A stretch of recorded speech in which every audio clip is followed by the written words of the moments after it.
Head to head, Timnas Indonesia versus Irak. Timnas Indonesia akan menghadapi Timnas Irak dalam laga kualifikasi Piala Dunia 2026 zona Asia. Skuad Garuda mengincar kemenangan ketiganya atas Singa Mesopotamia. Indonesia versus Irak akan berlangsung di Stadion Utama Gelora Bung Karno, Jakarta pada hari Kamis 6 Juni mendatang. Pertandingan itu akan kick off pukul 4 sore waktu Indonesia Barat atau pukul 5 sore waktu Indonesia Tengah. Secara head-to-head, Irak dominan atas Indonesia. Namun meskipun begitu, skuad Garuda juga bukan lawan yang mudah bagi Singa Mesopotamia. Dalam 13 pertemuan sepanjang sejarah di semua ajang, Indonesia sendiri bisa mengalahkan Irak 2 kali. Sedangkan 8 laga dimenangkan oleh Irak dan 3 laga sisanya berakhir imbang. Indonesia berhasil mengalahkan Irak terakhir kali terjadi pada ajang Piala Kemerdekaan tahun 2000. Kala itu skuad Garuda berhasil menang dengan skor 3-0. Hasil laga tersebut bisa menjadi pelecut semangat bagi Asnawi Mangku Alam CS agar tidak ciut melawan Irak. Meskipun pada laga terakhir Indonesia menelan kekalahan 3-1 atas tim Singa Mesopotamia, laga ini sendiri juga sangat penting bagi Indonesia untuk memastikan lolos ke babak ketiga kualifikasi Piala Dunia 2026 zona Asia. Dan skuad Garuda setidaknya butuh 3 poin lagi untuk mengunci posisi runner-up dari grup F.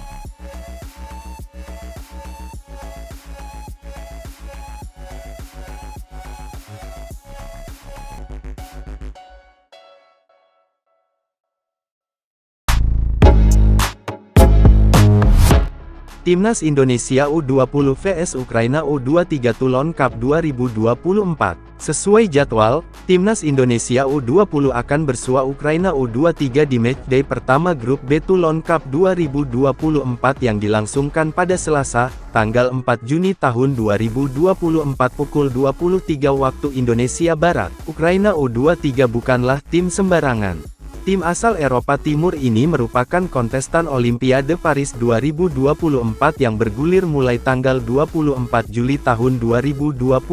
Mereka lolos ke Olimpiade Paris 2024 setelah lolos ke semifinal Piala Eropa U21-2023. Karena itu, ajang Toulon Cup 2024 dijadikan Ukraina U23 sebagai pemanasan sebelum turun di Olimpiade Paris 2024. Pemain-pemain terbaik pun disertakan pelatih timnas Ukraina U23 ke Toulon Cup 2024. Selain Yehor Yarmolyuk, Ukraina U23 diperkuat bomber Shakhtar Donetsk, Danilo Sikan. Bersama Shakhtar Donetsk musim ini, Danilo Sikan mengemas 16 gol dan 5 assist dari 42 pertandingan. Bagaimana dengan timnas Indonesia U20? Mayoritas dari skuad Timnas Indonesia U20 adalah pemain jebolan Timnas Indonesia U17 di Piala Dunia U17 2023. Di luar Jens Raven yang segera mendapatkan paspor Indonesia, ajang Toulon Cup 2024 sebagai momen seleksi Maures Mohinoke dan kawan-kawan. Jika tampil oke di ajang tahunan ini, mereka berpotensi menjalani proses naturalisasi sebagai WNI. Sementara jika kedodoran, pupus peluang mereka mendapatkan paspor Indonesia.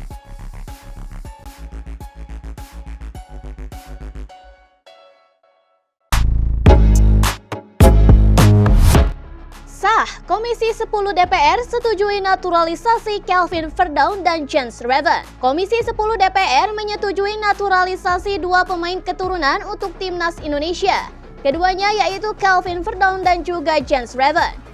Komisi 10 sendiri telah menggelar rapat kerja bersama Menteri Pemuda dan Olahraga Menpora Dito Aryo Tejo dan Sekretaris Jenderal PSSI Yunus Nusi. Kelvin Verdown sendiri hadir secara langsung di gedung DPR pada hari Senin 3 Juni.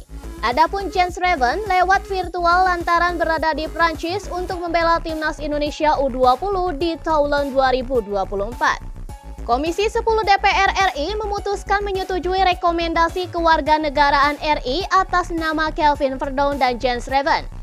Dengan catatan bahwa penetapan kewarganegaraan RI ditetapkan oleh instansi yang berwenang berdasarkan ketentuan peraturan perundang-undangan yang berlaku. Ujar Wakil Ketua Komisi 10 sekaligus pimpinan Raker Hetifal Saifudian. Biasanya usai melalui rapat dengan Komisi 10 dilanjut dengan Komisi 2. Naturalisasi seorang pemain akan diputuskan di rapat paripurna DPR dan berlanjut ke keputusan Presiden.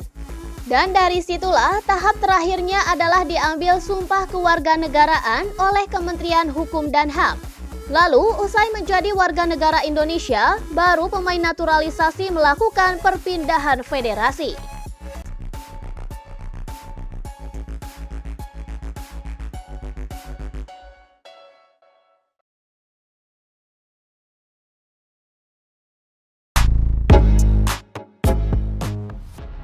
Erick Thohir belak-belakan soal kasus Maarten Paes.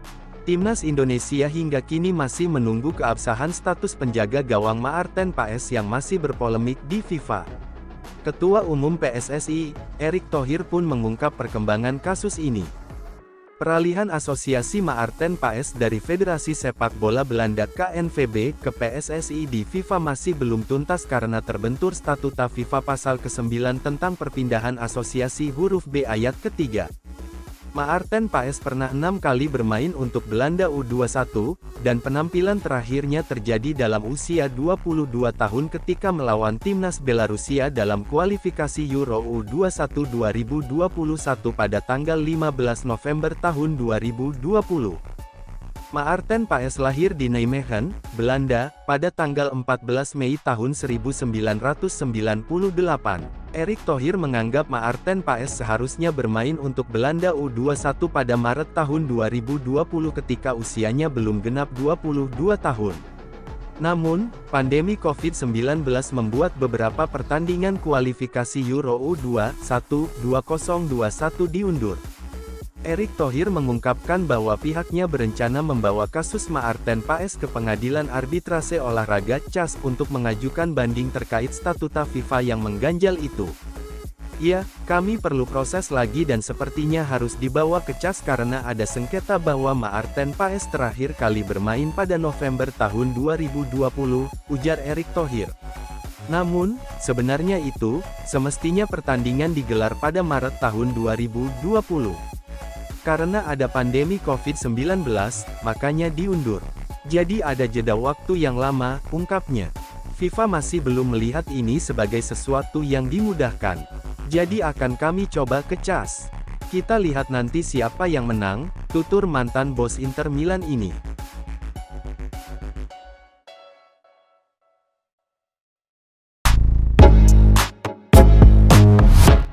Erick Thohir angkat bicara terkait absennya Elkam Bagot.